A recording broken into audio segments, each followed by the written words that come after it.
সোহাগ, ঢাকা বিশ্ববিদ্যালয়কে কেন্দ্র করে আসলে বৈশাখের একটা বড় জমজমাট উৎসব চলে এবং সকাল থেকে শুরু হওয়া সেই উৎসবের আমেজ নিশ্চয়ই এখনো আছে, জানাবেন সেখানের খবর।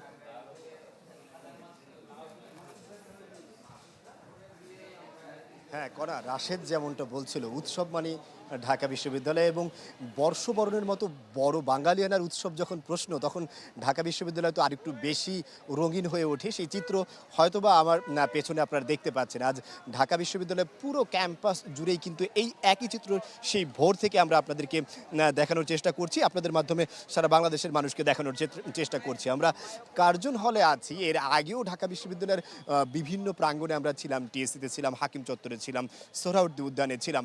সবগুলো জায়গায় কিন্তু একদম পুরো রঙে রঙিন, অর্থাৎ রঙে ভরা যে বৈশাখ, অর্থাৎ রঙিন যে প্রকৃতি, রঙিন।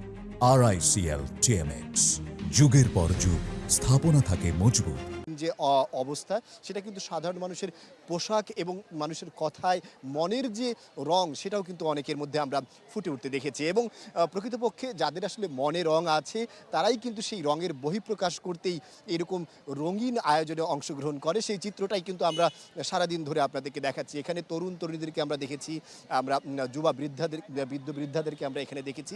আজকে সারা দিন ধরে ঢাকা বিশ্ববিদ্যালয়ে তারা আসলে বাংলা নববর্ষ 1433-কে বরণ করার যে আয়োজন, সেই আয়োজনে তারা অংশগ্রহণ করেছে। এবং সর্বোপরি ঢাকা বিশ্ববিদ্যালয় যেহেতু ঢাকার মানুষের কাছে একটি বড় আকর্ষণের জায়গা হয়ে ওঠে বিভিন্ন অনুষ্ঠান এবং উৎসবকে, সুতরাং এই উৎসবকে মাথায় রেখে কিন্তু ঢাকা বিশ্ববিদ্যালয়ের আয়োজন নিয়েও যারা এসেছেন তারা যথেষ্ট সন্তুষ্টি প্রকাশ করেছেন। এবং অন্যান্য বারের তুলনায় এবছরের আয়োজনে স্বতঃস্ফূর্ত অংশগ্রহণের যে চিত্র, সেটা কিন্তু অন্যরকম ছিল। বিশেষ বলা যায় যে একটু বেশি স্বতঃস্ফূর্তভাবে মানুষ এবছর আয়োজনে অংশগ্রহণ করেছেন। কণা। সোহাগ, আপনাকে ধন্যবাদ।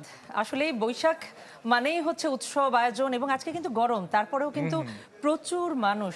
আমরা লক্ষ্য করছি যে সূর্য ওঠার সময় থেকেই মানুষ কিভাবে স্বতঃস্ফূর্ততার সাথে এই আনন্দ যাত্রা বা এই আনন্দের সাথে সামিল হচ্ছেন এবং সবাই অংশগ্রহণ করছেন।